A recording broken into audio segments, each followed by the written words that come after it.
Islam is the one 1400 years ago, Amani, that was giving rights to women. And you know what they were doing in India? They were burning women. There's a process called sati, S-A-T-I. If your husband dies, he is burnt. And where he is burnt, the widow is expected to go and burn herself there as well. That's what was happening. You know what was happening here in the UK? Here in the UK, they were selling wives. You can Google this when you go home, wife selling in the UK.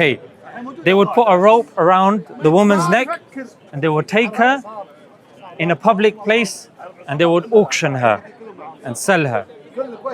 You know what was happening 1400 years ago in Islam? A woman could own her own property.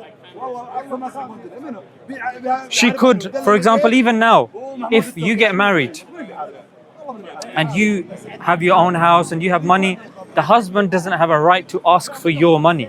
That's your property. That's yours. The husband doesn't have a right to ask you that you have to bear my surname. You keep your name, I keep my name.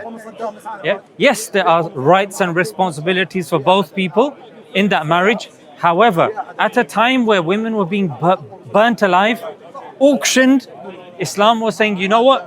For the mothers, paradise lies under the feet of your mothers.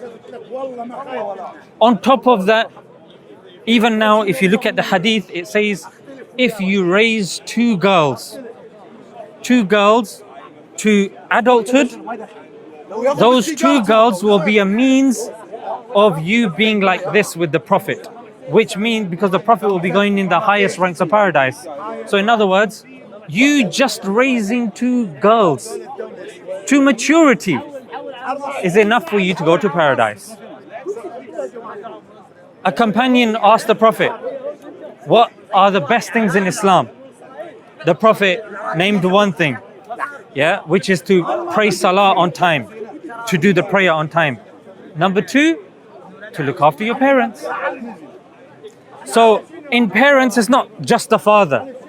Because you had the law here in the UK that it was only wiped out, I think, the end of the 19th century, where if you got married, you were literally under the identity of your husband. You didn't have a separate identity of your own. But Islam 1400 years ago, and even today, Amani, Islam is still relevant.